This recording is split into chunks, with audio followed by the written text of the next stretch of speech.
we would be now be having a panel discussion on the topic Bridging the Digital Divide with Best-in-Class Education. And joining us in this panel discussion would be some senior policymakers and administrators from the education ecosystem of primarily Punjab. Please join me in welcoming Dr. Maninder Singh Sarkaria, Director, SCERT, Government of Punjab. Shri Maninder Singh Sarkaria ji, स्वागत है आपका. Joining Dr. Maninder would be Dr. Amandeep Kaur, Deputy State Project Director, Deputy SPD, Samagra Shiksha Abhiyan, Government of Punjab. Dr. Ashwin Bhalla, Deputy Director, Department of Higher Education, Government of Punjab. Very warm welcome, Dr. Ashwin Bhalla. I also call on the stage Shri Darshan Singh Sindhu, Additional Director in the Department of Technical Education, Government of Punjab. And let me just do a quick check if Kiranjeet Singh Tiwana is there, Secretary, Punjab School Education Board. He is there. So very warm welcome to Kiranjeet Singh Tiwana ji also. Topic of the panel, Bridging the Digital Divide with Best-in-Class Education. Thank you very much for inviting all of us here for a panel discussion on a very, very important topic, that is a future-ready Bharat. And education is one of the area where if you wish to reach somewhere, without education and without improving the quality of education as per the expectations of the next century, we cannot progress. A lot of changes has been made. India is in the process of implementing the National Education Policy 2020, and the deadline has been fixed that we have to change our total structure of higher education as well as school education, which are equally counterpart of each other, and both cannot go alone. So it's very important that we should deliberate how to implement the national education policy. There are a number of areas where we have to do a lot of works in the school education as well as in the higher education. Though Punjab is a leading state and always progress in the higher education, and our institutions, particularly because I belongs to the higher education field, we have a good universities. Our state universities are ranked very high. We are proudly saying that both of our Punjabi University, Patiala, and Guru Nanak Dev University, Amritsar, as well as the Punjab University, Chandigarh, which is the interstate body corporate, they are ranked as A grade as per the National Assessment and Accreditation Council. And Guru Nanak Dev University is one of the leading university which is recognized as a potential for excellence institution in this area, as one of the leading university of the North India. But still we have to do a lot of work to implement the national education policy, because there are a number of things which has been given a task by the Ministry of Education, Government of India, that we have to chalk out the strategies to implement it. It's not a one-day task. The time frame has been given. So we will be talking one by one issues. First, we will be taking about the digitization of the education. The first aspect, which I think the panelists will be happy to deliberate on it. Digitization of the education, because the technology has changed the landscape of every spheres of life. Education cannot be untouched. If you look at the recent scenario of the COVID, if the technology is not there, our school education was almost collapsed. Our higher education was nowhere. So it was not only technology, but the efforts and the enthusiasm of the teachers and the administrators, that they connect the students and the teachers by one way or the another. It was maybe social media, it may be our television, it may be our the Zoom platform, other platforms which we use as a classroom, for classroom teaching in the blended mode. So teachers work very hard, though they were not having the very, very advanced gadgets for doing all these things, but they manage it. And every student was touched with the technology, and we were able to deliver everything which was required. And in somewhere, I can say in the higher education that we were more closely able to monitor our students than we were monitoring them physically. Because sometime in the class they may not be attending, but when they were attending through the blended mode, giving the assignments, connected with the teachers. So I think that was a very, very wonderful piece of experience which we have there. So recently, some of the speakers talked about the artificial intelligence and machine learning system that we have to introduce in the higher education and school education system. So first of all, I will start from the our Honorable Secretary of Punjab School Education Board, because he is dealing with the school education, and secondly, he is directly connected with all the schools regarding the affiliation and the examination system, how digitization they are doing it in their field.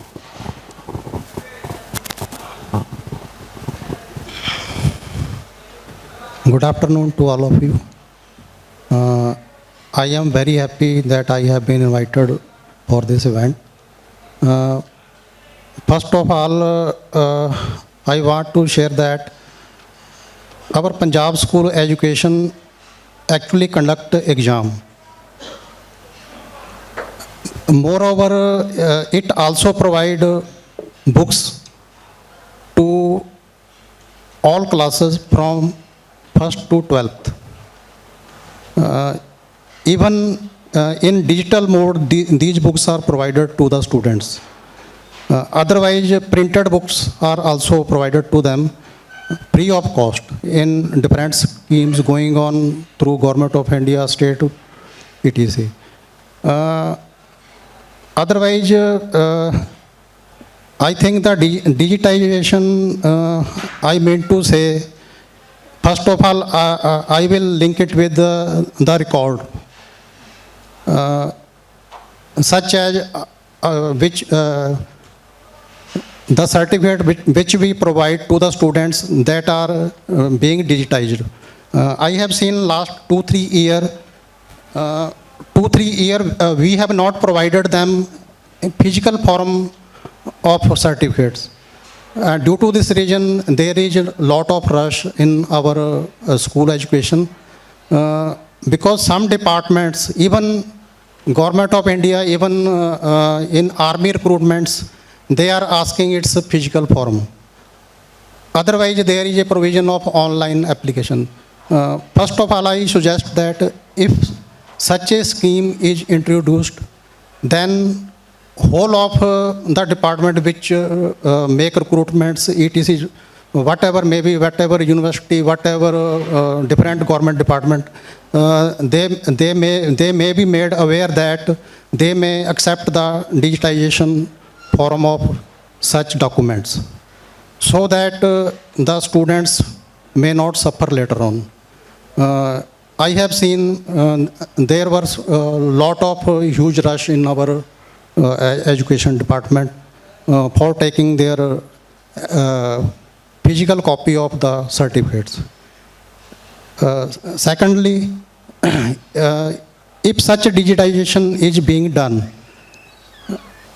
it is my suggestion that a practice should be maintained in that system, that it may not be interfered by any outsource agency, that he cannot create any problem in that record in future. Such as if we see that if someone has required the record of 78, yeah, 1880, then we will have to maintain their physical record also, because some miscreant person create some technology to create problem with that record. Secondly, online education, I think this is however good, but the hybrid system of education is quite good, because in our so many remote area school there is no connectivity of even our mobile phone are not working there. I mean to say that if we use some online mode there is problem of communication gap.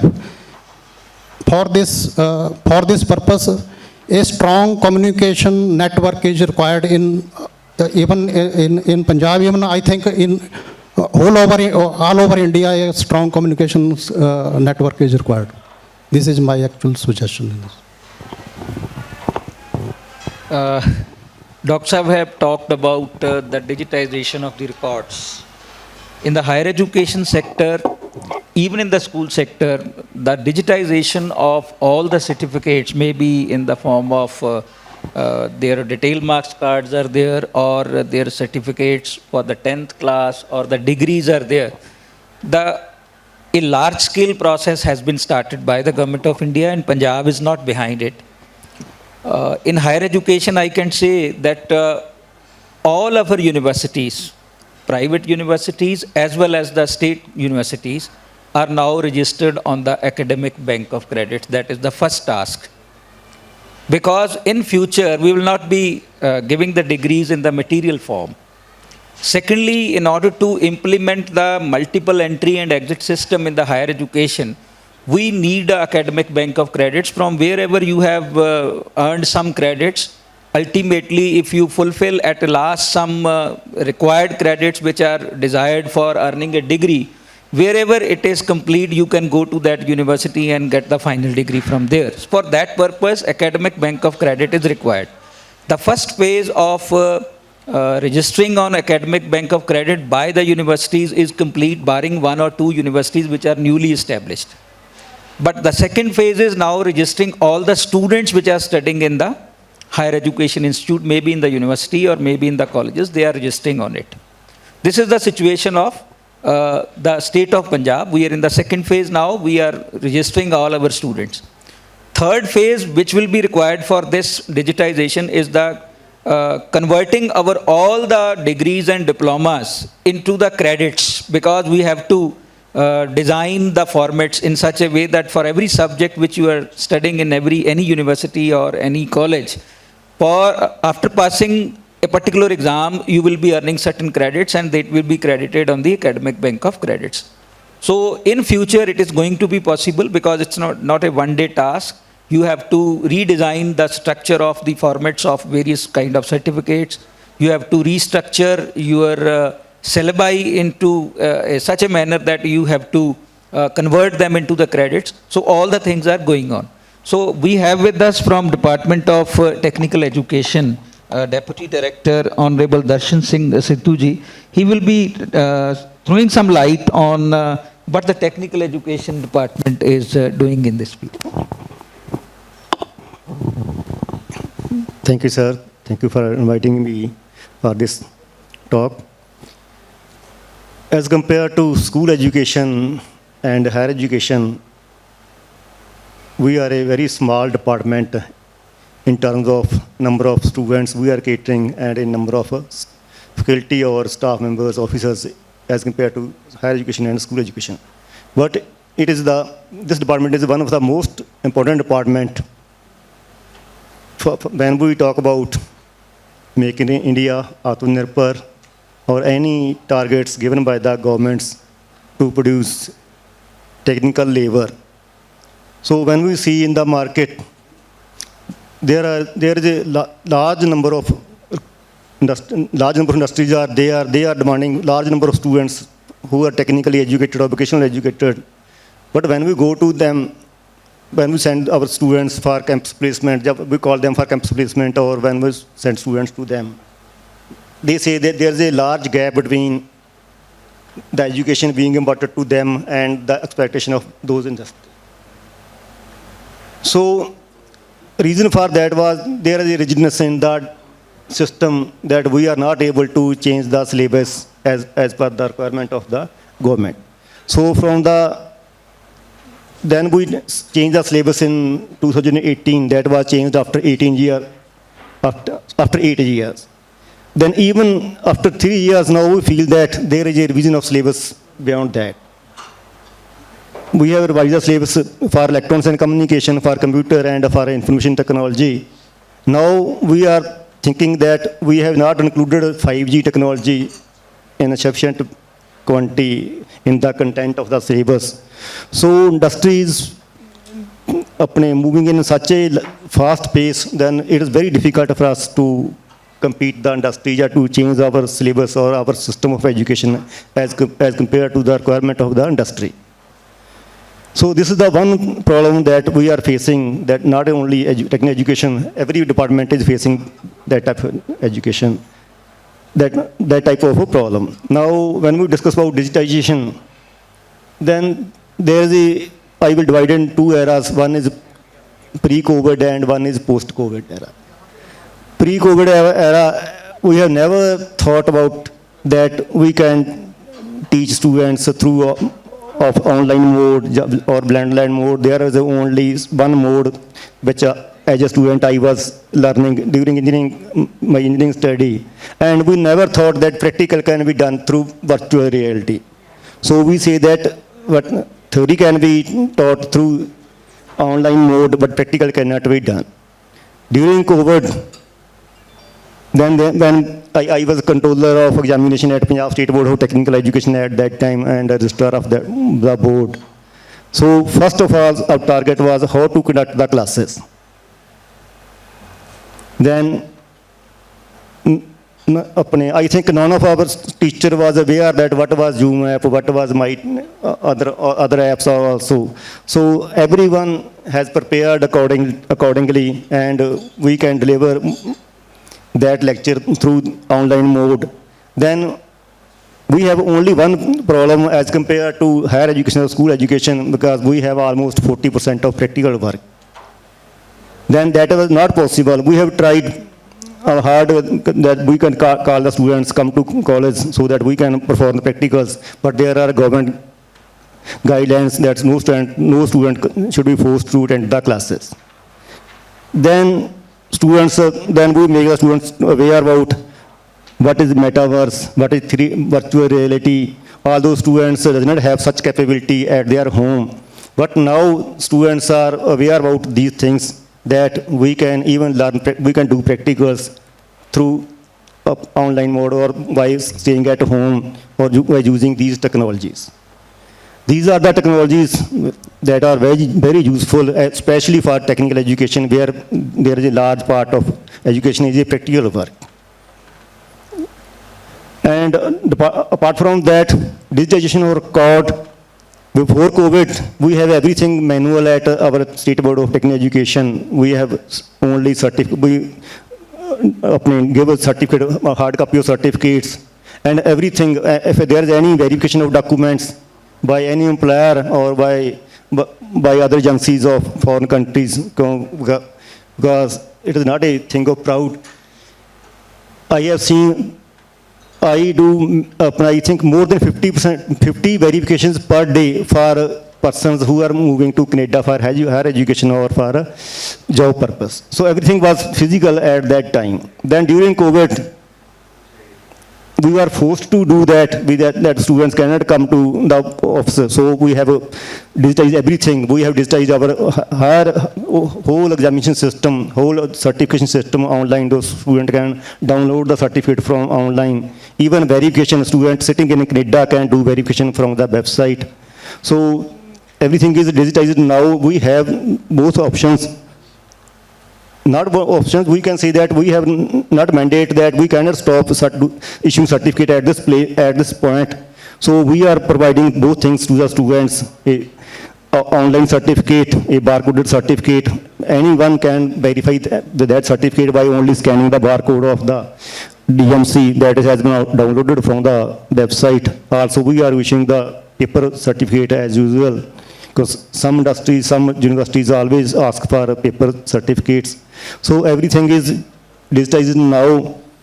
Similarly, vocation already discussed about that. Even technical education practicals can also be done through online mode.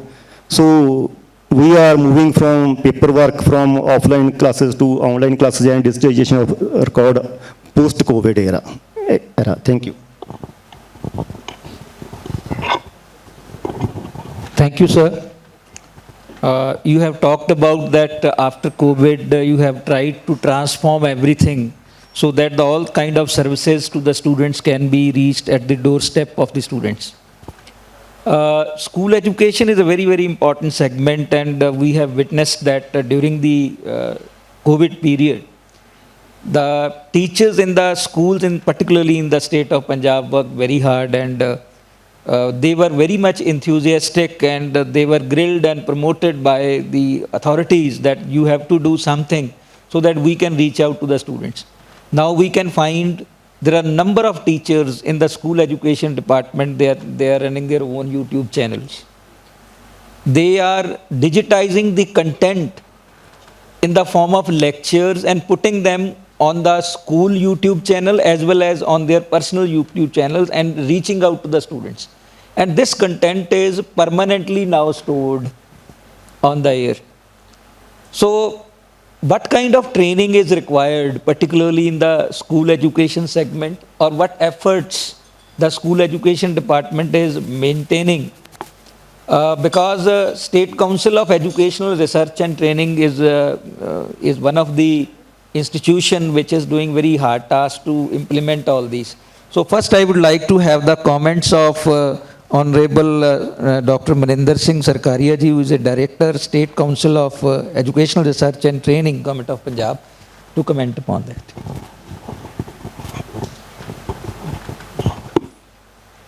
Thank you. So first of all, I would thank Microsoft and Elets to just have this opportunity to be part of this program. And I see the association with Microsoft long back when this digital education was started in Punjab. So they were the first one to help us. I'll come to that later on. Dr. Ashwini Bhala pitched on two questions. One is NEP 2020, and second is the digitalization of education. So NEP 2020 is a wonderful document, and from the perspective of Punjab, I can say that there are many recommendations which the Punjab was already on. So when it talks of the ECC education, so Punjab is perhaps one of the pioneering state which started preschooling way back in 2017, all the primary schools. Three-language formula is already in place. So many other recommendations which are recommended, either they were already in one form or the other, they were in place, or we were into that, just progressing on that. So as far as different recommendations are concerned, we have formed a task force, and continuously we are working on the other recommendations. Of course, recommendations of National Education Policy 2020 are wonderful, dreamy, rosy, but when it comes to implementations, sometimes we'll have to see the ground realities also. So we are into that. So for example, I can quote this school complex system is a wonderful idea. And in one form or the other, it's already partially implemented. For example, clusters we employ. We depute computer teachers in the neighboring schools just to, because the state is not capable enough to provide computer teaching in every school. But anyway, we are progressing rather in a very expedite mode. So next, as far as the digitization of education is concerned, so this is one of the prominent recommendation in NEP also. I can say Punjab is perhaps one of the few states which has been very, very proactive on this front. So way back in 2004, we made it compulsory, this computer education in all our schools. So in phases, we started in all the schools now. And as Dr. Tuana said that even board has taken many initiatives just utilizing this, digitization and ICT in assessment, in making a level the record, and among us is sitting Gurtesh Singh. So way back, I think in 2006 or 7, so Punjab was perhaps one of the few pioneering states which made it possible to, make our students see their result on phone. So those were the times when smartphones was not there, so they were simple phones. So this way, we see that Punjab is one of the few states which started taking prominent steps on that front. We, in school educations, we set up a Pictor Society. We recruited computer teachers.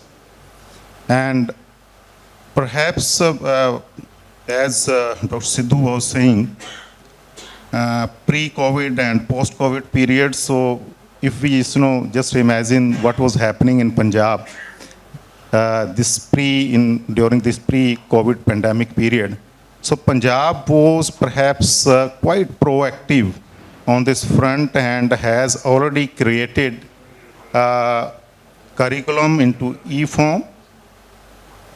Almost all our schools were equipped with computers.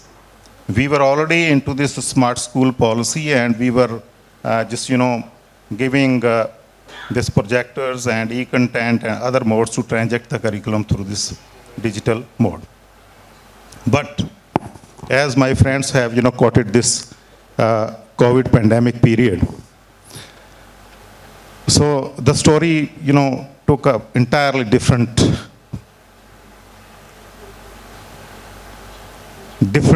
shape, I can say. So whatever we were doing in our schools, in our classrooms. But in COVID, the schools were closed. So that was a great shock for us. Although we had progressed well on this front, but that was confined to the schools, and the students were not in school. Even our teachers were not in school. So I can remember just after 7 or 8 days, we thought of the idea just, pooling because this is the time when all our teachers had smartphone, and we already have made many various groups because of multiple reasons. So a group of teachers came up, and they, the very first thing we needed, that we needed to train our teachers. So we did that. Then we formed the groups. Then we formed the group for the parents. And one thing came up during that phase was, as I can see that we are thinking of making Bharat future ready on this front, but we saw that we are yet to prepare fully ourselves for the present also. So during a survey, we came to know that most of though we were pushing a lot of, material from headquarters, from our teachers, from different, we also formed a Educare app, YouTube channels, blah, blah. But, the government sector is catering to the poor cross-section of the societies, which has very, very limited access to this, smartphones or other such devices. And in any case, if they have in their families, so they have one or two, or mostly had only one, and that, indicated this divide. So I can say, because of this divide, the gap between learning also, widened. So that is need of the hour. If we are to think that we are to reach out to the poorest cross-section, and which is quite big in proportion, so we'll have to think in that direction also. So anyway, so we also noticed one thing more. If there is a mobile in a family, then again there is a priority. And we could notice that if there are 3 children in a house, the boys would get preference in, getting access to the mobile phone, and the girls would be the last one to get this. So these are the things which, added to the divide between them. And anyway, so these are certain hard facts we need to know, and we need to work on that. Of course, Punjab vis-a-vis other state is, progressing quite fast on this front, and you can notice that on the innovation index, which is computed by Niti Yog, we are 6th because of this smart school education policy and availability of infrastructure, this ICT infrastructure in our schools. And definitely because still we are progressing on that front, and perhaps we'll be among the first 3 in the next index when it is calculated, when it comes up. So this is on the education side, but Punjab is also pioneer in many other fronts for regular governance, in digitizing or putting the thing in online. And yes, I would also say, yes, as Mr. Tuana said, that we can start things in online mode, but again, reaching out to those areas which are disadvantaged, which have the problem of connectivity, that is a big issue. So that are the present needs of being ready. Of course, we are to make ourselves ready for future also. So Punjab is also one of the states which have made many processes for teachers, for our working in offices, in head offices, through online mode. So today, if our teachers want to apply for even a C leave, so that is possible through online mode. So many such steps have been taken, and I think we'll again be one of the pioneering states to reach out the vision of this digitalized India. And I think we are, progressing well on being, on preparing ourselves to be ready for future. Thank you. Thank you, Dr. Sarkaria. You have touched two important points. One, digital divide, which is there because the whole segment of our population is not well equipped with the technology. There are areas in Punjab where I think, not much areas, but there are areas where you cannot reach to the students through internet. The connectivity is not there. Secondly, the large segment of our population is there, which is in the below poverty line also. We have to take care that segment also. So though it is a starting phase, we are in a process of implementing it, the digital technologies in the education sector, but slowly and slowly, the governments are serious about it. They are ready to provide even funds for these purposes in the remote areas so that we can build up the structure so that this digital divide can be removed. Governments are taking some, I think, political decisions also to provide certain gadgets in certain states. So Punjab may also get something. And even in school education, I think they have provided certain mobile phones to the students. So slowly we are taking care of all these things. Second important task which you have talked about, the government of Punjab has done, that total digitization of our system of running the governance. For example, all our education departments, maybe school education, maybe higher education, they are on the e-office. Now there is no physical file. All the things are going on online through electronic mode. Secondly, all the even annual confidential reports, applying of leave, these are all done on the IHRMS system. So these are the things which the school and higher education has done in the state of Punjab. But still, it's a very important task that you have to include the all segments of the society into this digitization of governance as well as the digitization of education. So Samagra Shiksha, this is very important aspect. So Dr. Amandeep Kaur, who is the Deputy State Project Director of Samagra Shiksha Abhiyan, Government of Punjab. So she will throw some light on how they are ensuring the inclusiveness of all the people in this digital mode of learning as well as digital mode of governance. Thank you, sir. Future Ready Bharat. The first thing that comes into mind is digitalization, actually. So education is not out of that context. ICT in education is not a new term, actually, but the way it has been highlighted during the COVID time, it's really, I would say it's a blessing in disguise that COVID has introduced our teacher. Just Dr. Sarkaria has already explained that Department of School Education has taken so much of initiative in terms of initiative that we have taken due care that our system shouldn't collapse. during COVID. We have done every bit of technology. We have used that technology, starting from the Zoom to Google Classroom, Google Forms. We have used extensively in imparting education to our students. I don't have much to add on to the information that has already been shared here. As far as my concern is about Smagra Shiksha, so I just want to add that we have around 93,000 classrooms in Punjab, and out of which 60% has already been digitalized in terms of projectors or in terms of any kind of display media from where we can throw the content that we have prepared extensively at head office.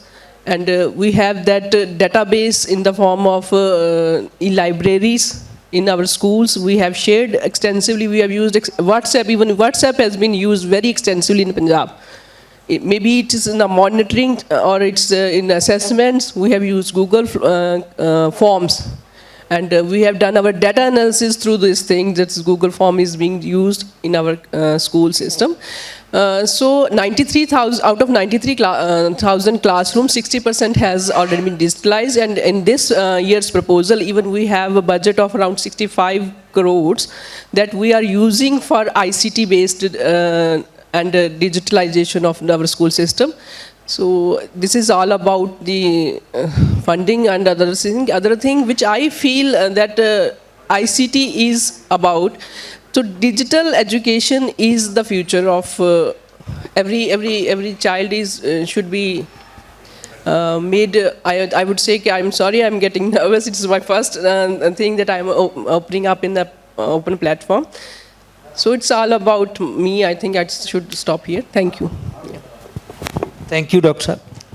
Both the speakers, after listening to both the speakers, before we move to the next question, which is very important from the local language point of view, I would like to add here that though during the COVID period, institutions has tried to build up the systems in place so that we can reach out to the students through digitization of the content of the education, delivery of the content to the students through various modes.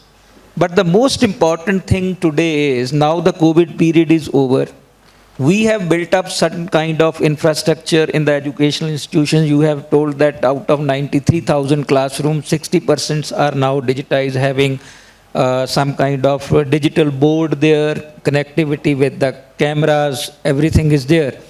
But still the most important thing is that now we have to connect with the learning management systems. You have to bring in place the LMS in tune with the requirements of the next century, and which is synchronized with every institution, particularly in the school and higher education. So there was very good system that you was running, I think, E-Punjab is also there. EduSet was running very successfully. That has been stopped. I think again we should think of revisiting it. And secondly, a standardized learning management system is required now. So here these institutions, Microsoft and other organizations can help. They can give their presentation, how can we synchronize the learning management system of every organization, keeping in view their present structure which is in place there. So this is the task. If you offer that, we will offer our own learning management system, and please forget about whatever you have developed now, new system will be in place, that will be very difficult for the institution to cope it up, because the finances required are huge. We have to keep in mind that also. So digitization is the requirement of the day, no doubt about it. But how to do it, in what phased manner we have to do it, this is a question which I think institutions as well as the governments of the states as well as the national government should think about it. It is very easy to write up a paper of National Education Policy 2020 and prescribe for the states to do it. It is very good that the central government is monitoring very seriously, but still the funding is required. We have to think out the ways and means. Many things has been said in the National Education Policy 2020 that our institutions, societal institutions must also be engaged to fund these. So here the institutional level efforts need to be done. How we can do it, there are a number of examples in the schools as well as in the colleges that where the principals has done a lot of work by engaging the society to raise the financial structure there, and they have done a wonderful task. So this is a task which I think every administrator of the educational institution need to do. Now the second very important question, because national education policy talked about the local languages. Many of the institutions in India are promoting education in regional languages of their state. Punjab is a state where Punjabi, now recently we are celebrating the Punjabi month. Punjabi माह ਅਸੀਂ ਮਨਾ ਰਹੇ ਹਾਂ, ਥੋੜੀ ਪੰਜਾਬੀ ਚ ਵੀ ਗੱਲ ਕਰ ਲਈਏ. ਸੋ ਪੰਜਾਬੀ ਲੈਂਗੁਏਜ ਨੂੰ ਅਸੀਂ ਆਪਣੀਆਂ ਐਜੂਕੇਸ਼ਨਲ ਇੰਸਟੀਟਿਊਸ਼ਨ ਦੇ ਵਿੱਚ ਵਿਸ਼ੇ ਦੇ ਮਾਧਿਅਮ ਦੇ ਰੂਪ ਦੇ ਵਿੱਚ as a medium of instruction, as well as creating a digital content in the Punjabi language, even for the sciences. Yesterday we had a meeting with the national level Ministry of Education. Mr. Sanjay Murthy was there, Secretary Education, Government of India. He was also emphasizing, when we talk about the Indianization of the education system or studying the Indian education system, we have to go into roots to talk about how can we teach to our students in their local languages. It is not there that we have to teach only history, political science, philosophy, psychology only in the Punjabi language, but we have to teach them the sciences also. There are a number of examples at the national level or even at the international level that their countries are teaching to their students even the sciences in their local languages. So lot of things has to be done, and it should be started from the school education side. So again, I will be now starting from Dr. Amandeep, ki how Punjabi language can be promoted as a medium of instruction, not only allowing the students to write the script in Punjabi, but creating a digital content for them and asking the teachers to teach in the local language to the students so that they can easily grasp the various concepts and become the scientist. Actually, sir, the thing is, Punjabi as a medium of instruction is being followed in Punjab. There is no doubt about it. Instead, we have given them an option to opt in English as a medium for the two subject. I think it's just SS, and second is the mathematics, science and mathematics.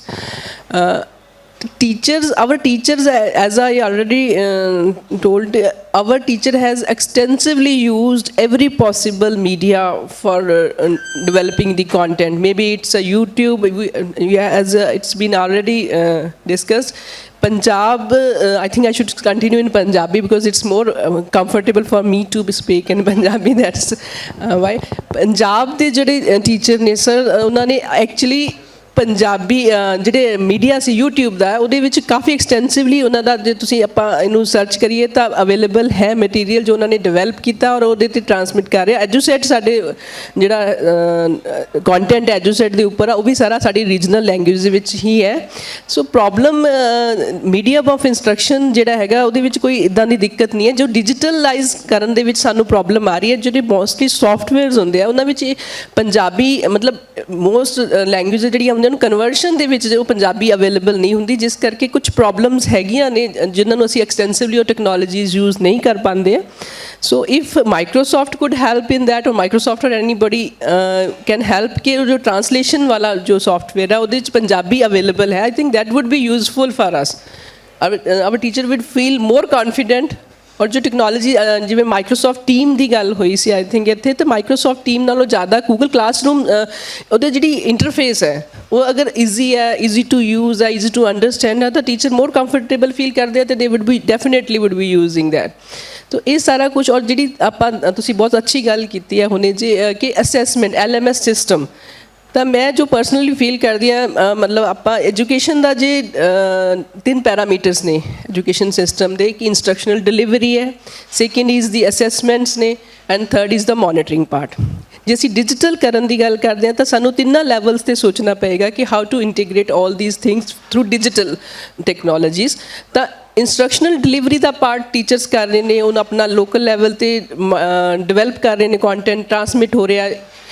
ਉਸ ਤੋਂ ਬਾਅਦ ਆ ਜਾਂਦਾ ਅਸੈਸਮੈਂਟਸ ਦਾ। ਅਤੇ assessment ਜਿਵੇਂ sir ਨੇ ਬੋਲਿਆ ਕਿ ਬੋਰਡ ਨੇ ਆਲਰੇਡੀ ਇਹ ਕੰਮ ਕੀਤਾ ਹੋਇਆ, ਅਸੀਂ ਖੁਦ ਆਨਲਾਈਨ ਅਸੈਸਮੈਂਟਸ 'ਤੇ ਕੰਮ ਕਰ ਰਹੇ ਹਾਂ।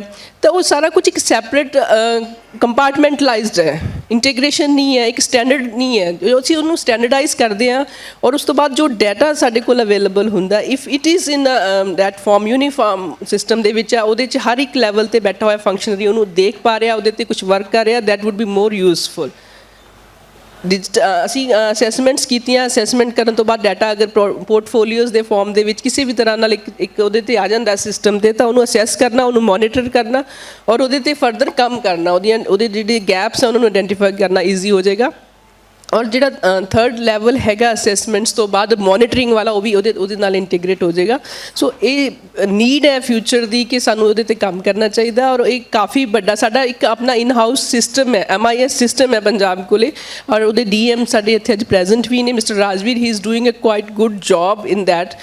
ਉਸ ਸਾਡੇ MIS ਸਿਸਟਮ ਨੇ ਜੋ ਪੰਜਾਬ ਵੈਬਸਾਈਟ ਹੈ, ਕਾਫੀ ਵੱਡਾ ਡਾਟਾਬੇਸ ਉਹਦੇ ਦੇ ਉੱਪਰ ਸਾਡਾ ਸਿਸਟਮ ਦੇ ਵਿੱਚ ਹੈ, ਅਵੇਲੇਬਲ ਹੈ, ਔਰ ਉਹਨੂੰ ਅਸੈਸ ਕੀਤਾ ਜਾ ਸਕਦਾ, ਉੱਥੋਂ ਦੇਖਿਆ ਜਾ ਸਕਦਾ। Every school is there, every child is registered on Punjab.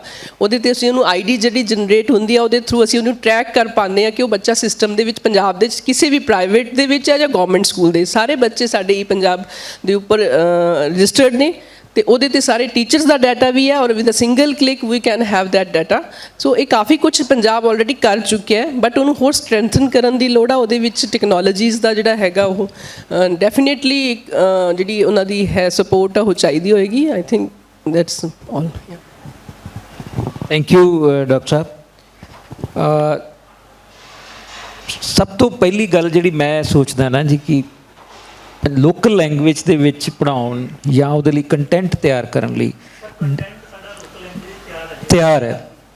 ਔਰ ਈਵਨ ਜੇ ਹਾਇਰ ਐਜੂਕੇਸ਼ਨ 'ਚ ਵੀ ਕੱਲ੍ਹ ਨੂੰ ਤੁਸੀਂ if you ask the Microsoft to develop some softwares accurately they will develop something and your all contents will be translated into Punjabi language. This is not issue.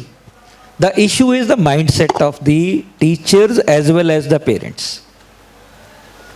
We can talk in the rural areas, ਜਿਹੜੀ ਗੱਲ ਕਰਨ ਵਾਲੀ ਹੈ ਕਿ rural areas 'ਚ ਅਸੀਂ ਜਾਂਦੇ ਹਾਂ, ਉੱਥੇ ਅਸੀਂ ਗੱਲ ਕਰ ਸਕਦੇ ਹਾਂ ਕਿ ਉਹ ਪੰਜਾਬੀ ਲੈਂਗੁਏਜ ਪੜ੍ਹਾਉਣ ਲਈ ਬੜੀ ਆਸਾਨੀ ਨਾਲ ਤਿਆਰ ਹੋ ਜਾਣਗੇ। ਲੇਕਿਨ in the larger segment of the society, people are not ready to, now they are going for convent schools. ਔਰ ਕੌਨਵੈਂਟ ਸਕੂਲ 'ਚ ਉਹਨਾਂ ਨੂੰ ਜਿਹੜੀ ਕੰਪਲਸਰੀ ਪੰਜਾਬੀ ਵੀ ਪੜ੍ਹਾਈ ਜਾਂਦੀ ਹੈ, ਉਹ ਵੀ ਪੜ੍ਹ ਕੇ ਉਹ ਰਾਜੀ ਨਹੀਂ ਹੈ।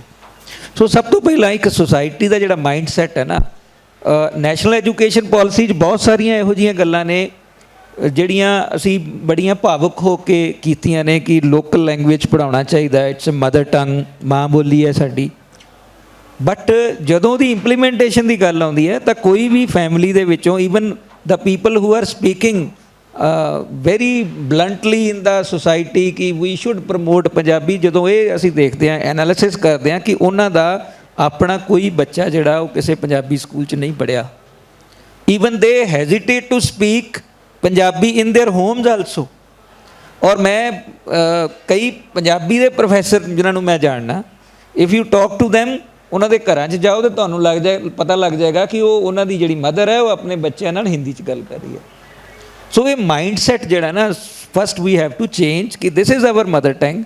ਔਰ ਜਿੰਨੀ ਆਤਮੀਅਤਾ ਦੇ ਨਾਲ, ਹੁਣ ਜਦੋਂ ਆਪਾਂ ਪੰਜਾਬੀ 'ਚ ਗੱਲ ਕਰਦੇ ਹਾਂ, ਬੜੀ ਫਲੋ ਵੱਧ ਜਾਂਦਾ, ਇੱਕਦਮ ਸਾਡਾ ਆਪਣਾ ਫਲੋ ਵੱਧ ਜਾਂਦਾ, ਕਿਉਂਕਿ ਅੰਗਰੇਜ਼ੀ ਮੇਰੀ ਭਾਸ਼ਾ ਨਹੀਂ ਹੈ, ਅੰਗਰੇਜ਼ੀ ਮੈਂ ਸਿੱਖੀ ਹੋਈ ਭਾਸ਼ਾ, ਲੇਕਿਨ ਉਹ ਭਾਸ਼ਾ ਮੇਰੀ ਜਨਮ ਦੀ ਭਾਸ਼ਾ, ਜਿਹਨੂੰ ਮੈਂ ਜੰਮਦਿਆਂ ਹੀ ਸੁਣ ਲਿਆ ਸੀ ਅਤੇ ਮਾਂ ਨੇ ਜਿਹੜਾ ਸ਼ਬਦ ਬੋਲਿਆ ਸੀ ਉਹ ਮੇਰੇ ਕੰਨਾਂ 'ਚ ਪੈ ਗਿਆ ਸੀ। ਉਸ ਤੋਂ ਬਾਅਦ ਮੈਂ ਉਸੇ ਭਾਸ਼ਾ ਦਾ ਹੋ ਗਿਆ। ਉਹ ਜਿੱਥੇ ਵੀ ਮੇਰੇ ਕੋਲ ਬੁਲਵਾਓਗੇ ਉਹ ਮੈਂ ਬੜੀ ਆਤਮੀਅਤਾ ਦੇ ਨਾਲ ਗੱਲ ਕਰੂੰਗਾ।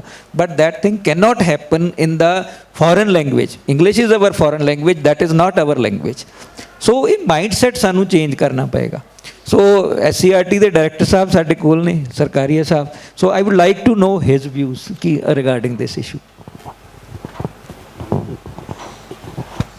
Thank you once again.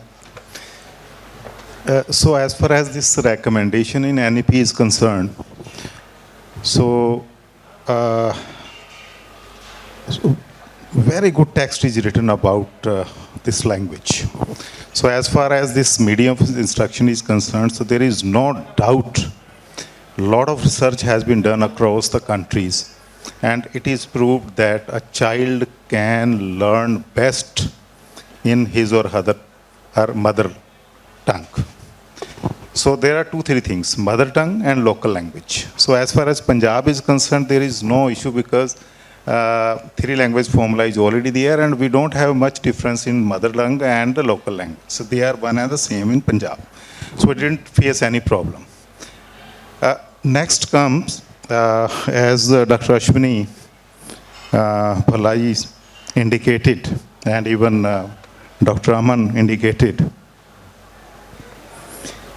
So research says that we should make our children study through mother tongue or local language, but what our parents desire.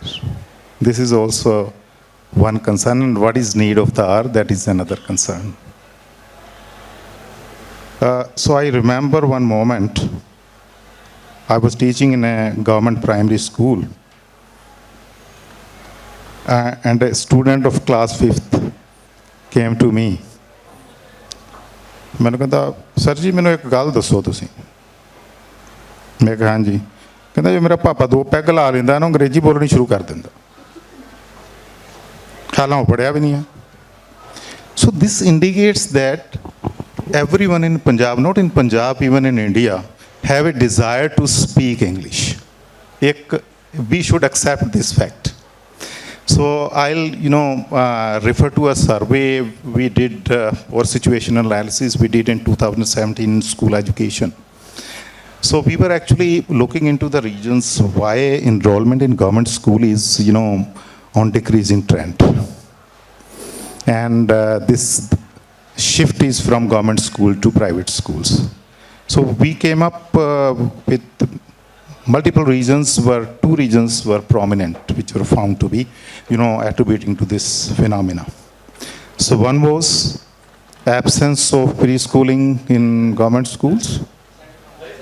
And today, because our people are quite, they know the significance of education, and they want their kids to be in schools and preschools. So that was one reason, and the other was parents wants their child to learn in English medium. So that was absence in government schools, and because of these 2 findings, we created the option of English medium for those students and parents who want their kids to study in English medium. But that was not so easy, because we cannot afford to have different sections for English medium instruction and local language or Punjabi medium instructions. So we have to be,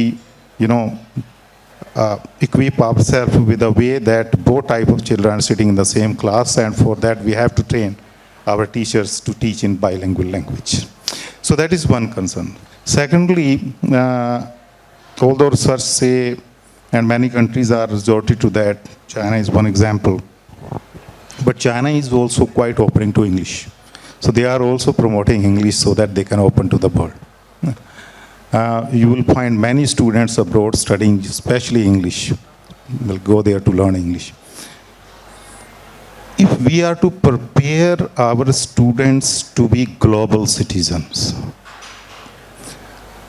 then at least in STEM education, in science, mathematics, and engineering educations, we should enable our children to switch over from local language to English language well in time. And that's why our school education department took special initiative. So apart from offering this medium of instruction to be English, we created in hand with the Punjab School Education Board bilingual books. So important terms are being, even in Punjabi books, we have created we have, mentioned in brackets in English so that our students are well ready if they are going to switch over to the English medium. So as far as this medium is concerned, I have, this one to say. Thank you. Thank you, Dr. Saab. The issue is not that we have to create a boundary for the student that even in the education of STEM, for example, science, technology, engineering and management, we should make it compulsory for the student to study in the Punjabi language only. They can switch over. But the most importantly is that some of the content, even NEP talks about it, that at the primary level, when you are shaping your student, the love for the language, local language should be created. Because ultimately every person has to live in the society. And in society there are certain values, there are certain norms to be followed, and values can be better taught only in the mother tongue. So this is an issue only. The issue is not that we should immediately say all the institution now that in all government school only the science will be taught in the Punjabi language. Or then we will lose our students, because there are, as Dr. Saab has said, that we have to make our students global citizens also. We have to open the doors for them for the world level, not restricting them to remain only in the Punjabi language. It is not there in even the spirit of the national education policy is not there in such kind of things. The spirit is only that we should be touched with the values and the culture which can be imbibed only in our own language. Now I request our Honorable Deputy Director from Technical Education, Dr. Darshan Singh Sidhu ji, to give his views on this issue. Regarding delivery of education through international language, English or local language. So we have a 3-tier system in technical education.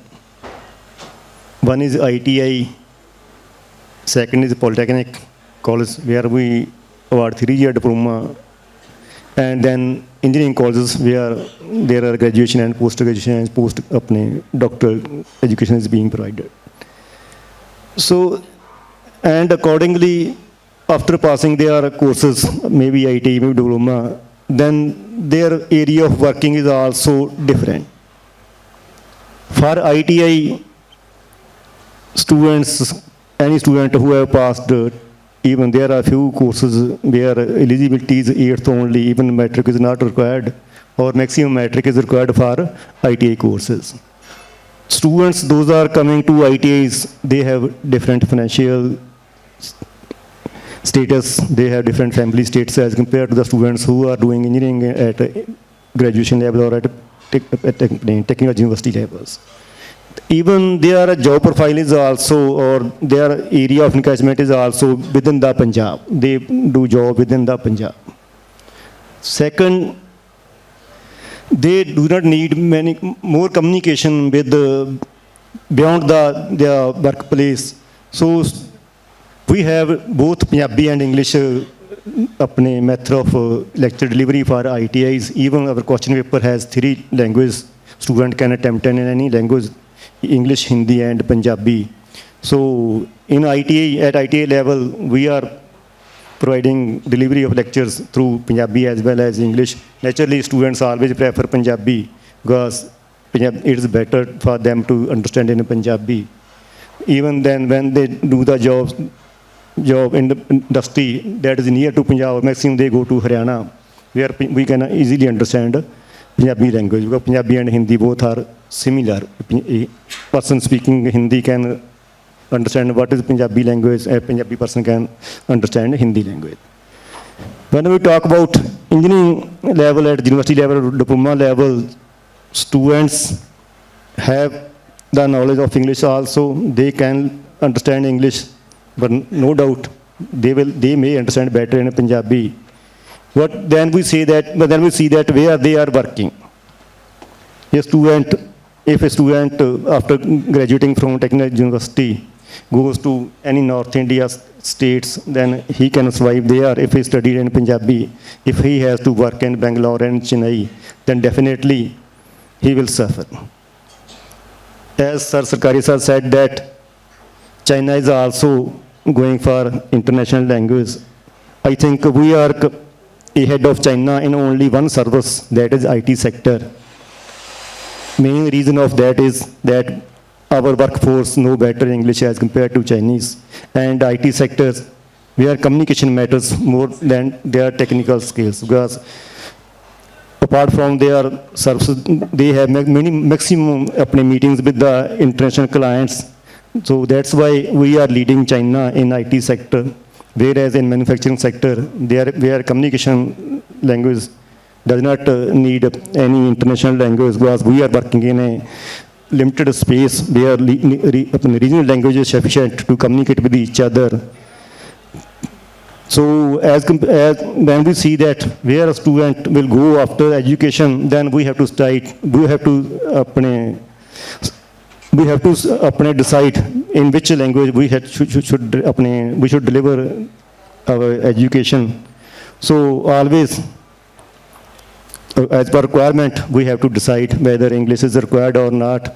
Always, as a Punjabi, I always prefer Punjabi language as a teaching mode. But when we see that where our students going, so we have those limitations. So that's why we always prefer international language when we go for higher education. Thank you. So lastly, I request Dr. Tivana to comment on this.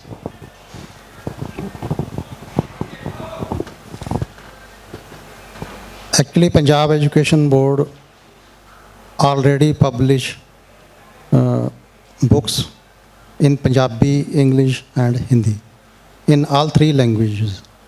But the fact is that a child can learn better in his mother tongue. And after learning his primary education, he can go for globalization. This is my suggestion. However, there we are using a hybrid method that is already going on in our schools. Because most of schools are CBSE affiliated in Punjab. But the mother tongue study is already going in our Punjab School Education Board affiliated schools. This is my suggestion. However, for better globalization, we will have to go for all languages. If we have to go to German, then we will have to learn German. But the English is treated as a universal language, which is spoken in all globally and easily understandable by every community, every countries. This is my. Thank you, Dr. Saab. So I think the concluding view of this question is that language, local language, should be preferred at the primary level, because we have to imbibe so many values among the pupils which are coming for getting to education. Because ਉਹ ਪੰਜਾਬੀ 'ਚ ਕਹਿੰਦੇ ਆ ਕਿ ਜਦੋਂ ਤੁਹਾਡੇ ਕੋਲੋਂ ਆਉਂਦੇ ਨੇ ਤਾਂ ਇੱਕ ਕੱਚੀ ਮਿੱਟੀ ਹੁੰਦੀ ਹੈ, ਉਹਨੂੰ ਘੜਨਾ ਔਰ ਉਹਨੂੰ ਇੱਕ ਇਨਸਾਨ ਬਣਾਉਣ ਦੇ ਲਈ ਕੁਝ ਵੈਲਿਊਜ਼ ਦੀ ਜ਼ਰੂਰਤ ਹੈ, ਉਹ ਮਾਤ ਭਾਸ਼ਾ 'ਚ ਹੀ ਸਿਖਾਈਆਂ ਜਾ ਸਕਦੀਆਂ। ਇਸੇ ਕਰਕੇ when we there are number of surveys which we have conducted by the psychologists at the universities, where you find that the students who are studying in the convent educated schools, they have lesser values than the students which are studying in the government educational institutions. Because ਉੱਥੇ ਉਹਨਾਂ ਨੂੰ ਥੋੜ੍ਹਾ ਜਿਹਾ ਉਹ ਜਿਹੜੀ ਆਤਮੀਅਤਾ ਨਾ ਭਾਸ਼ਾ ਦੇ ਨਾਲ, ਆਪਣੀ ਮਾਂ ਬੋਲੀ ਦੇ ਨਾਲ ਜੋੜ ਕੇ that is given to them, ਉਹ ਡੋਜ਼ ਜਿਹੜੀ ਹੈ ਉੱਥੇ ਨਹੀਂ ਮਿਲਦੀ। Therefore there are number of issues in the society, because ਅਸੀਂ ਇੱਕ ਹਾਈਪ ਪਹਿਲਾਂ ਹੀ ਕ੍ਰੀਏਟ ਕਰ ਦਿੰਦੇ ਹਾਂ ਉਸ ਸਿਸਟਮ ਦੇ ਵਿੱਚ ਕਿ ਉਹ ਮਿੱਟੀ ਦੇ ਨਾਲ ਦਾ ਲੈਂਡ, ਮਦਰ ਲੈਂਡ ਦੇ ਨਾਲ ਜੋੜੀ ਨਹੀਂ ਪਾਉਂਦਾ। So this is an issue which I think we should take care of. Even in the schools which are giving the education in the English language, they should also see कि somewhere एक platform या space ਜਿਹੜੀ ਹੈ ਉਹ pupils ਨੂੰ ਦਿੱਤੀ ਜਾਏ ਕਿ ਜਿੱਥੇ ਉਹ ਆਪਣੀ ਮਾਂ ਬੋਲੀ ਨੂੰ ਹੋਰ ਨਹੀਂ ਕੁਛ ਤੇ ਸਿੱਖ ਜ਼ਰੂਰ ਸਕੇ, ਉਹਦੇ 'ਚ ਜਿਹੜੀਆਂ ਵੈਲਿਊਜ਼ ਹੈ ਉਹ ਇੰਬਾਈਬ ਜ਼ਰੂਰ ਹੋ ਜਾਣ। Yeah, there are number of I think initiatives which are taken by the school education department। Welcome life ਦੀ ਇਹਨਾਂ ਨੇ ਗੱਲ ਕੀਤੀ ਹੈ। ਮੋਰਲ ਵੈਲਿਊਜ਼ ਜਿਹੜੀਆਂ ਨੇ, ਵੈਸੇ ਤਾਂ ਜਿਹੜੀਆਂ ਨੇ ਉਹ ਵੈਲਿਊਜ਼ ਇੰਬਾਈਬ ਹੁੰਦੀਆਂ ਫੈਮਿਲੀ ਕਲਚਰ ਤੋਂ, ਲੇਕਿਨ ਜਿੱਥੇ ਫੈਮਿਲੀ ਕਲਚਰ ਵਿਗੜਿਆ ਹੋਵੇ ਫਿਰ ਉਹ ਫੈਮਿਲੀ ਸਕੂਲ ਹੁੰਦੀ ਹੈ, ਉੱਥੇ ਜਾ ਕੇ ਤੁਸੀਂ ਉਹ ਕਰੈਕਟ ਕਰਨੀ ਹੁੰਦੀ ਹੈ। So I think lot of efforts need to be done by the teachers themselves, ਕਿਉਂਕਿ ਇਹ ਚੀਜ਼ਾਂ ਜਿਹੜੀਆਂ ਨੇ ਉਹ ਅਸੀਂ ਥੋਪ ਨਹੀਂ ਸਕਦੇ, ਕੋਈ ਇੱਕ piece of paper written order ਕੱਢ ਕੇ ਨਹੀਂ ਇਹ ਚੀਜ਼ਾਂ ਸਿਖਾਈਆਂ ਜਾ ਸਕਦੀਆਂ। ਇਹ it's a responsibility of the teachers as well as the school administrators which they need to do. Now coming to the last question which the organizers have given to me, National Education Policy 2020 is now has given a nod by the Parliament. Central government is pressing to every state कि इनू ਇਹਦੇ ਹਰ clause ਨੂੰ ਲਾਗੂ ਕੀਤਾ ਜਾਏ। How you find a space for implementation of the NEP in present context? ਤੁਹਾਨੂੰ ਕੀ ਲੱਗਦਾ ਹੈ ਕਿ ਕਿੰਨੀ ਦੇਰ ਤੱਕ they have given a space for by 2035 ਤੱਕ ਤੁਸੀਂ ਇਹ ਸਾਰੀਆਂ clauses ਨੂੰ ਲਾਗੂ ਕਰਨਾ। ਇੱਕਦਮ they have not said it ਕਿ overnight you have to implement everything. What kind of not only infrastructural design, what kind of change of mindset of the various stakeholders of education need to be changed?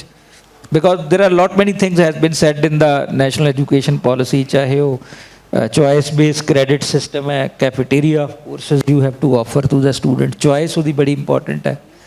then entry and exit system ਤੁਹਾਨੂੰ ਕਈ spaces ਦੇ ਉੱਪਰ ਦੇਣਾ ਪਏਗਾ, particularly in the higher education।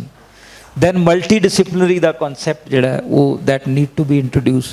when I talk about my foreign friends who are settled there in New Zealand and Australia, so I asked one of my friend ki what her daughter is doing। he said कि वो BA कर रही है, लेकिन ਉਹਦੇ subjects ਕੀ है? he said कि एक music है, एक ਉਹਨੇ accounting ਲਿਆ ਹੋਇਆ, ਤੀਸਰਾ ਉਹਦੇ ਕੋਲ physics ਹੈ ਤੇ ਚੌਥਾ ਉਹਦੇ ਕੋਲ philosophy ਹੈ। ਹੁਣ ਕਿਹੜਾ combination ਹੈ ਇਹ? ਇਹਨੂੰ BA ਚ ਲਾਓਗੇ, BSc ਚ ਲਾਓਗੇ, BCom ਚ ਲਾਓਗੇ, ਕਿੱਥੇ ਲਾਓਗੇ? basically they have understood the potential of the students कि ਉਹ म्यूजिक ਵਿੱਚ ਅੱਛਾ ਹੋ ਸਕਦਾ ਹੈ। if he is not perfect in the physics, he can make career in music। they are interrelated, ਇਹ only scientist can know it। ਉਹ explain ਜ਼ਿਆਦਾ ਵਧੀਆ ਕਰ ਸਕਦਾ ਹੈ ਕਿ ਮਿਊਜ਼ਿਕ ਤੇ ਫਿਜ਼ਿਕਸ ਦਾ ਆਪਸ 'ਚ ਰਿਸ਼ਤਾ ਕੀ ਹੈ, ਲੇਕਿਨ ਅਸੀਂ ਇੱਕ ਵਾਟਰ ਟਾਈਟ ਕੰਪਾਰਟਮੈਂਟਸ ਕ੍ਰੀਏਟ ਕਰਤੇ ਹੈ। we have created watertight compartments कि if a student of the BSc there, he has to study only the physics, chemistry, mathematics, or in medical stream either botany, zoology। we have not allowed the BSc student to study one subject of music also, psychology also, which is needed for his overall development, may be needed for his potential growth in the future, but we have ignored it। so many things are talked about in the national education policy about these things। we need to go deeply into it। simply by criticizing it कि this is a new system, एक ही होया 3-year degree program or 4-year degree program, we have not identified कि ये BA होएगी कि BSc होएगी। UGC has categorically said last week that they are ready with the model from 23-24 no institution will be running any course which is not allowing multiple entry and exit system as well as multidisciplinary approach। so it means we have to change our structure, we have to offer 3-year or with 4-year option which is a research based only। so all these things need to be, I think, taken into calculative way। it is not there that we are in the state in isolation। when we hear about it, other states also, Elets may be having experience of listening other states, they may be knowing that they are implementing it very fast and we cannot be back। so therefore, how do you find the space for implementing the NEP? first we will talk about the school education and then I will conclude with the higher education। so first I request to Dr. Amandeep to I think the better answer will be from Dr. Sarkaria because he is director SCRT। as far as my concern is, I think to implement NEP, we need to do a lot of exercise. We do need to align the whole system, realign rather, I would say realign, because we have around 58 lakh students in Punjab that are presently registered in the private as well as in the government system. And we have workforce of around 1,20,000 teachers in government setup. And to implement NEP, how is it going to be possible? I think Dr. Srikaria, he's expert in NEP and he's dealing directly with that thing. He's better able to answer this thing. Thank you. So, Dr. Ashwini has posed two questions. One is implementations and how long will it take to implement all the recommendation of NEP? This is one. Second is this phenomena of interdisciplinary. So this is one of the prominent and again I would say very dreamy and rosy recommendation. Of course, we don't have any right to, categorize children that now you are a humanities student, you are a art student, you are a commerce student. And once you categorize them, so many avenues are closed to them. And in fact, they quite later come to know that my potential and my heart was somewhere else also. And we also see that once we put students in science stream and later on they switch over to the other stream. This is very much possible, and that was possible, I think, for the last 30 years or so in Punjab. For example, if one has done humanities with economics and mathematics, that is very much possible that he can go for BCom. So that was possible across all states in India. Now the question is, so this is, I think, rightly recommended in national education policy, but are we ready for that? This is a question in front of us. CBSE, if you know, and Punjab School, my colleague from Punjab Education Board knows that way back in 2006 and 7, this was one of the demand of COPSE, that we should, do away with this compartmentalization. We should throw open all subjects to the students, to whichever subject they want to take, they should be allowed to do that. And we often quote the examples of other countries. But I think India is a little different as yet. Maybe we are at par with them after 10 years or so. So I would quote one example. CBSE has allowed, this doing away with this stream system. But how many students have gone for that? So if a student has a dream to be a doctor, so it is mandatory for him that he should have chemistry, biology, and one more subject of science. Otherwise, he won't be able to appear in NEET. So although CBSE has allowed that, but still we are not, our students are, I can say, cannot, take that liberty.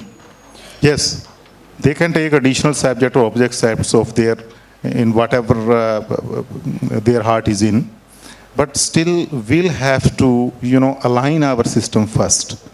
Then we can, otherwise it will jeopardize the future of our children. So, and gradually we are breaking these barriers also. So I can quote one example, and that's again the recommendation of National Education Policy. So when we talk of this AI, artificial intelligence and coding, so that is open to all, not confined to humanities students, or science students or engineering students. That is open to all, and we are offering. And in many competitions and programs going on across the state, we see that a student is following humanities and he is doing something which is very much related to science. So we offer these opportunities. Definitely the students will use their multi-faculties in interdisciplinary, because these are man-made departmentalization or compartmentalizations. So that should be done away with, but we should be ready. We should make our system ready we should create avenues for them. So this is one thing, and this is my opinion on the interdisciplinary. And I hope that we'll be opening up in the coming years as we are, moving forward to implement different recommendations. Now, the next question is, how long will it take to implement recommendations of NEP? So as I said, Punjab has, already on the way, and there are a couple of recommendations which were already in place in Punjab. But we are waiting for various guidelines from national level agencies, NCRT, NEPA, and NCT to, follow. Because it will be very risky that Punjab, as a separate state, take initiative, and later on we come to know that things are going to be the other way. So it is very difficult to, switch over to this 5+3+3+4 system. We'll have to prepare, because if we are to categorize our school education system into these 4 categories, first we'll have to prepare teacher for all 4 categories of teacher as is recommended in national education policy. So as Dr. Ashwini has indicated that Government of India is determined to implement all the recommendations. So, and all the recommendations, this has happened first time. We have seen many education policies, 68, 86, revised in 92, and a couple of more interventions like this. So it is for the first time that all the recommendations are broken into tasks. So they are 297 tasks as far as the school education is concerned, and every task is being taken up by specialists. They are committees and groups formed at the national level, and they have members from the states also. So that way I think, although the tagline or timeline is set for 2030, it may take a little more, and some of the recommendations may be possible to be implemented even by 2025. So this way we can move forward, and there are many challenges which we'll have to, think of or address before putting all such recommendation in place. Thank you, Dr. Saab. So it's not an easy task to switch over any previous practice and adopt to the new practice overnight. That's why a space has been given in the national education policy. As you have rightly said that even in the higher education, for every segment or every point which is related with the higher education, the government is daily coming out with some kind of drafts, some kind of regulations. As far as University Grants Commission is concerned, or Ministry of Education is concerned, Government of India, they are bringing out the drafts and regulation day by day and taking the opinion of the various stakeholders and finalizing it, and then opening up for the universities to implement it. It is for the first time that every month we have to send the report to the Government of India that on these tasks, what are our action taken from the state side. So naturally, when this kind of practice is going on, so the regulations will be slowly moving into the right direction. As you have said regarding the nomenclature, so I think in our old practices, there is no some kind of practice that whenever a student enters into the college, there is a mapping of their brain, and there is a proper counseling of the student that which course is best for them. So this practice was not there. That's why students in a just fashionable manner, some takes BA, some takes BCom, some takes BSc. So this practice is going on, but we have to map the students' interests, and second, find out what are his potential growth for in what area. After that, he will be selecting, and definitely the cafeteria of courses will be able to be implemented. So now I switch over to again our technical education. Darshanji, please. Regarding NEP 2020,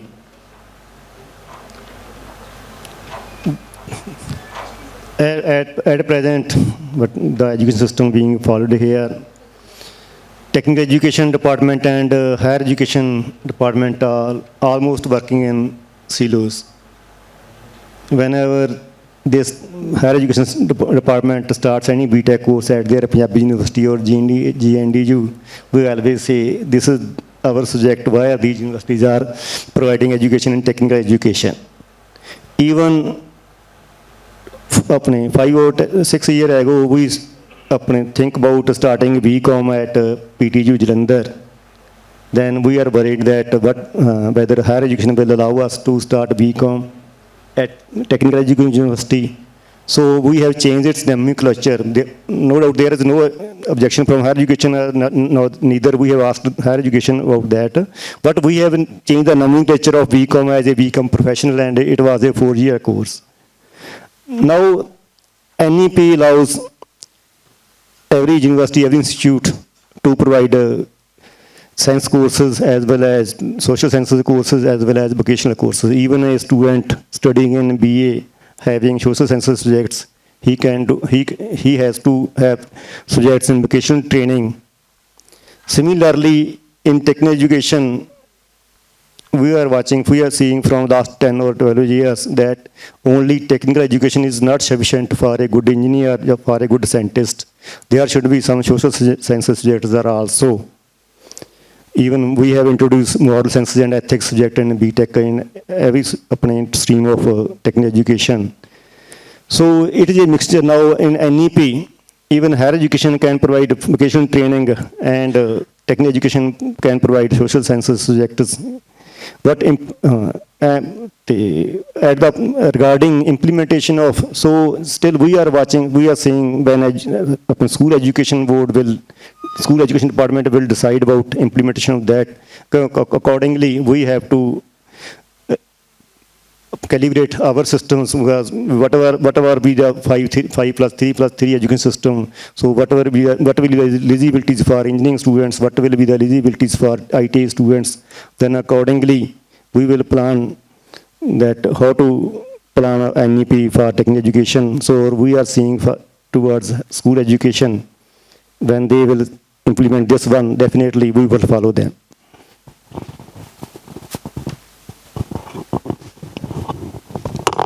So lastly, I request to Honorable Secretary Sahab, Punjab School Education Board, to comment upon what efforts they are making for implementation of the various aspects regarding the examination, regarding the affiliation process, regarding the curriculum design in the School Education Board.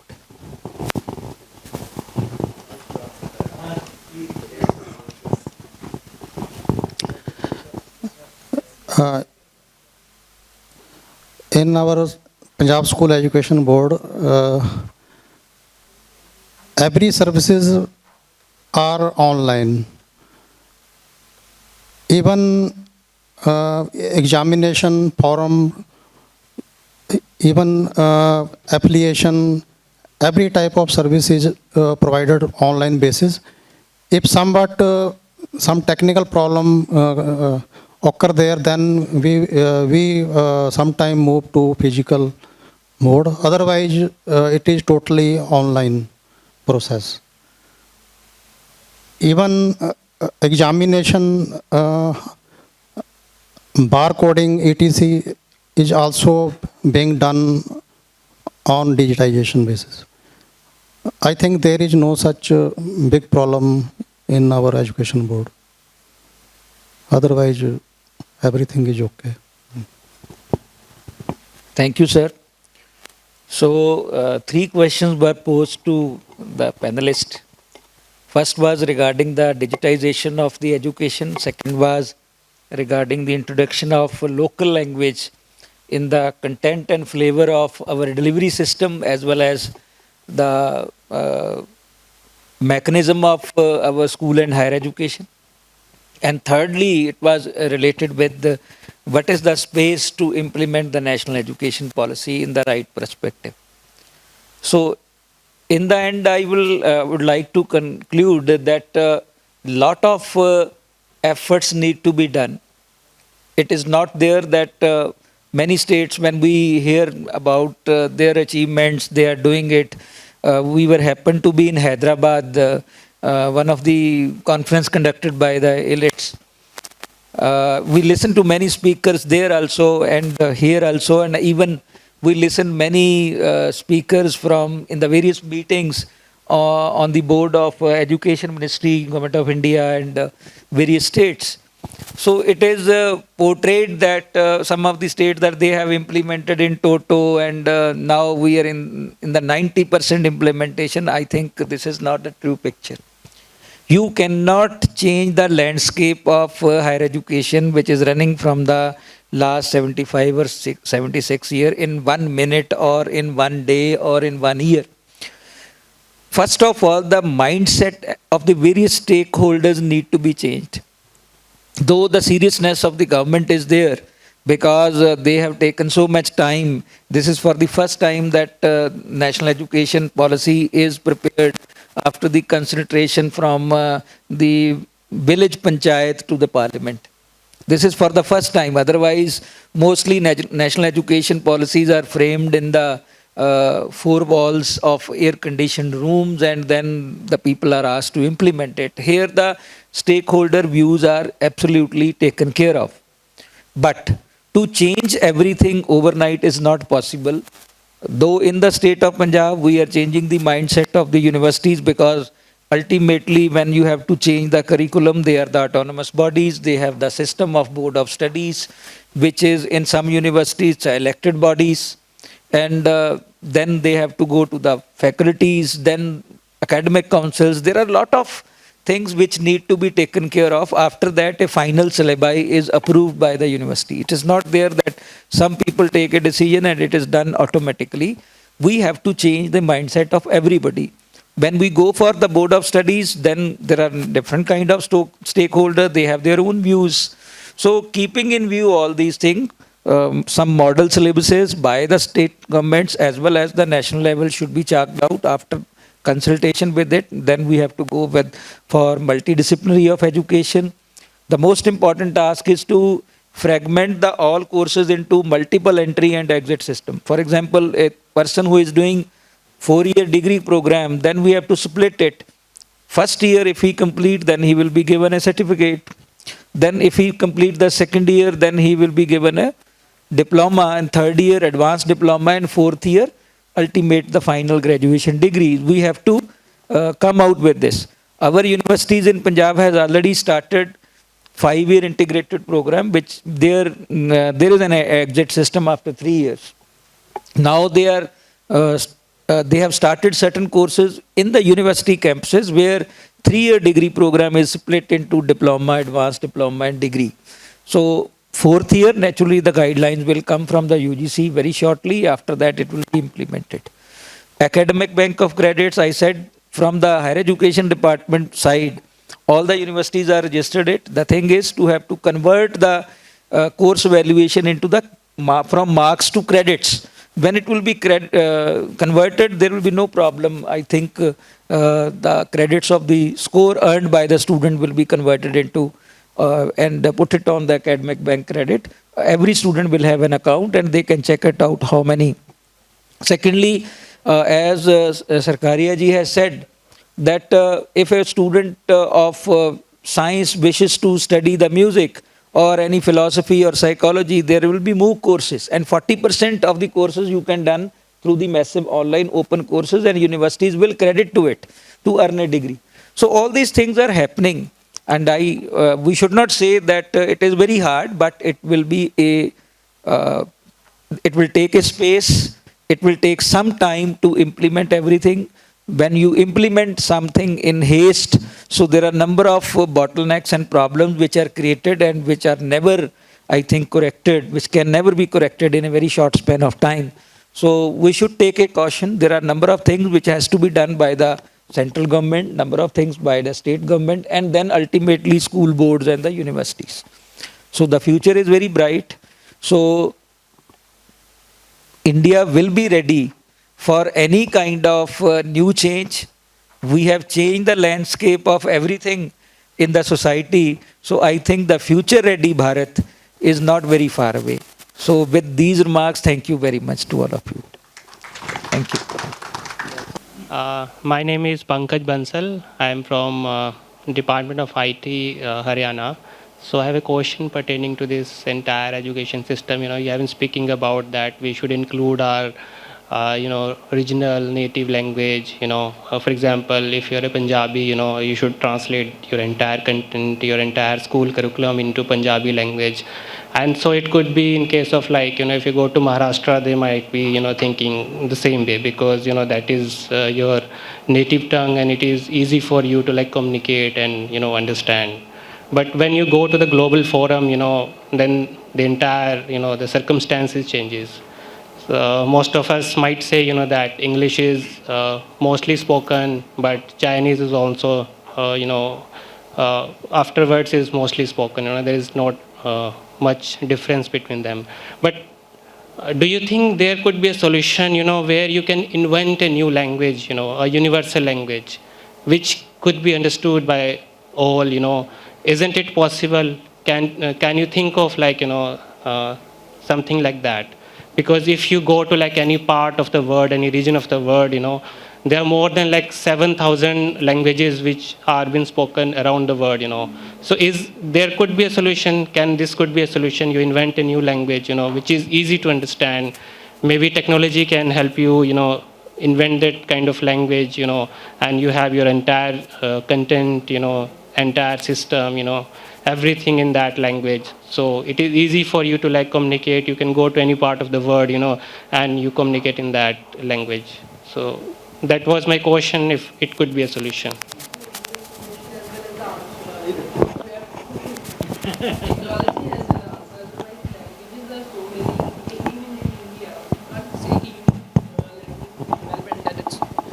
I think answer is with your question itself.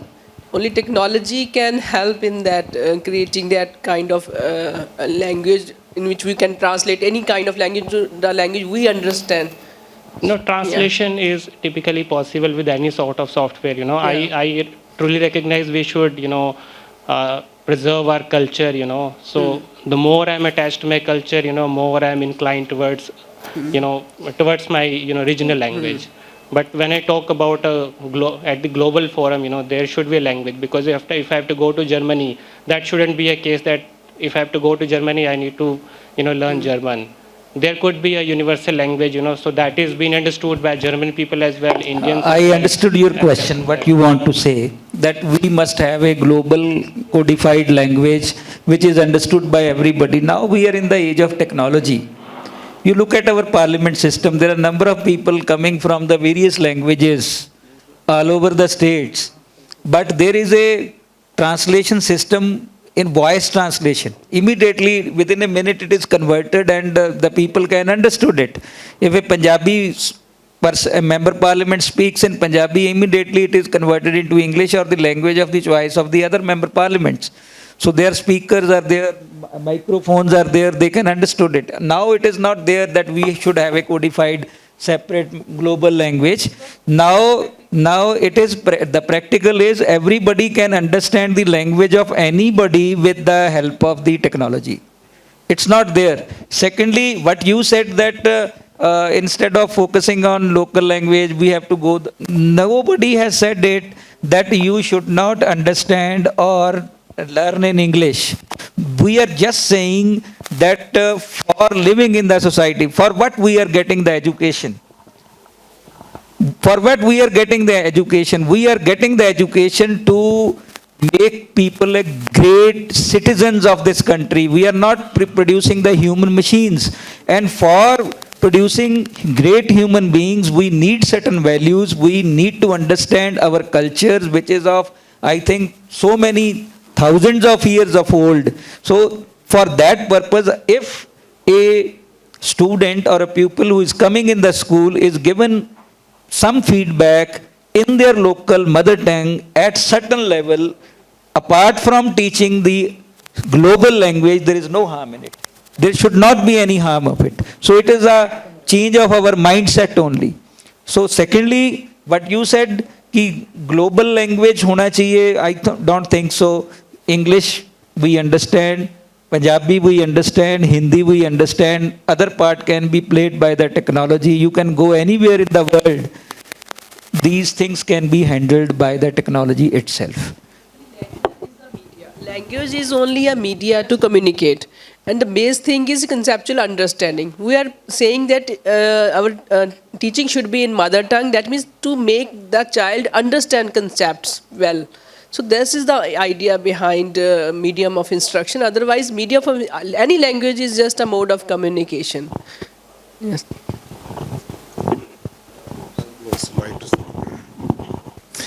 So I find a very, concern of the question that should there be any language which is common to all and we are free from, this language barrier. I think one is sign language. So that is one solution. Otherwise, I think we should not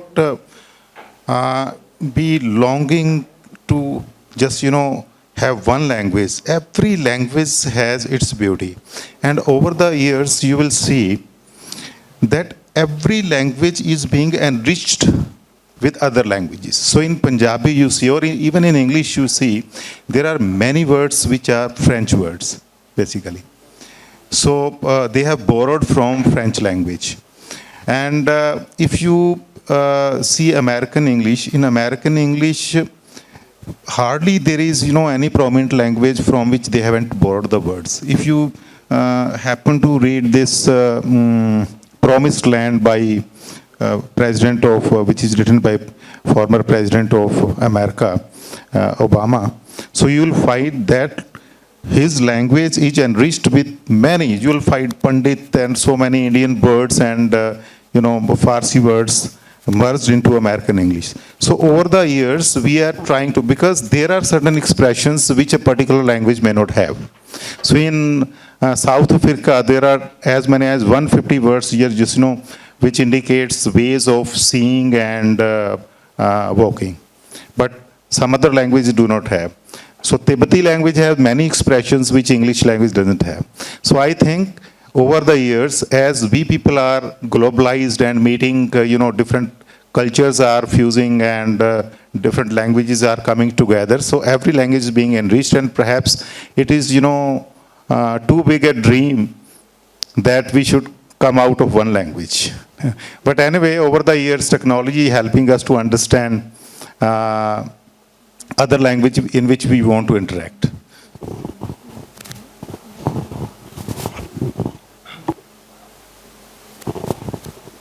I have a question. So my name is Vishal Sharma, and I am also from the Department of IT, Government of Haryana.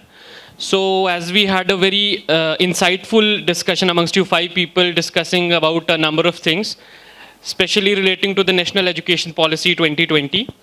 So my question is somehow related to NEP only, to all of you 5 people. To whosoever it relates, I would request an answer from him. So sir, as we talk about National Education Policy, and the main thing is that though in India we people are imparting education in different honors, but despite that the person is not able to identify after completion of 12th that what is the actual subject he should take and what is the thing in which he will excel. So before being with the Department of IT, I was with the Ministry of Labour and Employment. There we worked on a career counseling sessions and all, and also provided a portal for that, that is National Career Service Portal. So I would ask you that what is the government of Punjab doing or has done in past for engaging career counselors to identify that what is the thing in which a person, if takes up education, would be relevant for him, and what is the field in which he should pursue his career. Thank you. I think I would add little to it before Director SCRT answer this question. As far as Government of Punjab is concerned, we have a dedicated cell for guidance and counselling. We are providing guidance as well as counselling for the career, as well as career counselling, not only the general counselling. We are providing this to our students, and we have trained one teacher from each school in senior secondary as a counsellor. We have given them training, we have provided them psychometric tests also, and we have in collaboration with the, I think UNICEF, it's there, it's already in there. In Punjab, we are taking entrepreneurship also as an agenda, and for that work is already in progress, and we are taking due care. Your question is very much right, because I was also thinking that as far as NEP we are discussing, NEP should be implemented, so I was just thinking that there should be an integration, because we can provide so many opportunities, so many courses to the students, but what about their careers? So, because we take education as a media to get vocationalization. Vocationalization is our first agenda. We need to earn. So, our education system should be like that. First of all, we need to identify the demand of the industry for which we are preparing our student. Maybe it's a school education, maybe it's industry, maybe it's a higher education, everything. So at the beginning of their actual life, after informal education is just like elementary education is completed, the student should be aware of their potential. They should know in which career they have interest, and there is a demand. So that is the only solution I feel. I think it should be there, and I think it would be there, but it will take certain time, because integration is a big challenge itself. So it's not a that easy question, and I don't think there is a tailor-made answer for that. Reason, the nature of human being. Of course, so as we grow up, so on different stages we have different type of interest, and sometimes we do not know what our heart is in, and we are driven by our parents. And our parents, of course, we say that the child should go by heart, what his faculty is into it, what is his forte, all that. But if we are going to go that way, perhaps maybe many of the students would like to be art and music and these things. Would it be possible to get enough money to support their family if all are going by their heart? So sometimes it's better. Of course, we should have guidance and counseling to know our fortes, but we should also long for future. So AI, that was nowhere 5 years ago, but now everyone sees future in AI and coding. So parents are guiding their children that yes, and that is possible because of this development, that we can pursue multiple things, and one of them may be their career, others may be their hobby, or they can do these things as amateur. It reminds me of a couple of cricketers who made a name at the international level, but when they retired, they were into some other game. So it happens. So as we grow, our interests, become diverse. There are certain things which are not this time into existence, but in future they'll come up. So I see when these computer education department came up in universities. So initially we didn't have MCA and postgraduates in computer educations. So what happened? The people who were interested in computers, they were in physics, they were in chemistry, they were in other streams. So they shifted to this field and they built up this field. So that is, I think, this is how the things go. With this, we come to the end of our very engaging and fruitful panel discussion, bridging the digital divide with best in education, class education. I would thank each of the panelists, Mr. Kiranjit Singh Tiwana, Secretary, Public School Education Board, Dr. Maninder Singh Sarkaria, Dr. Amandeep Kaur, Dr. Ashwini Bhallar, and Mr. Darshan Singh Sandhu. Thank you so much for all your very interesting inputs. I would now request Dr. Ravi Gupta to please felicitate our very esteemed panelists. A memento for Dr. Kiranjit Singh Tiwana, Secretary, Punjab School Education Board. A round of applause, please, for our panelists.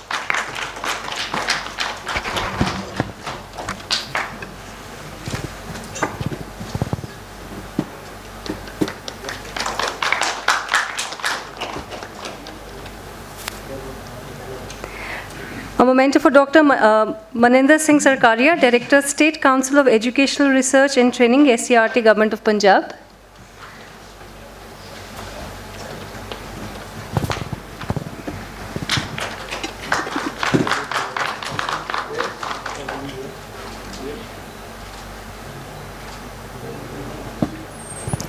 Dr. Amandeep Kaur, Deputy State Project Director, Samagra Shiksha Abhiyan, Government of Punjab.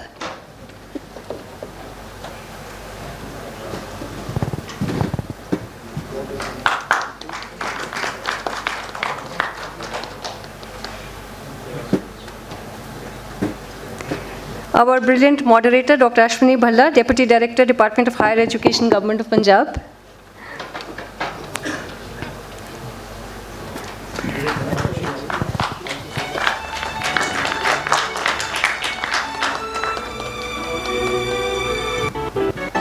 Mr. Darshan Singh Sandhu, Additional Director, Department of Technical Education, Government of Punjab.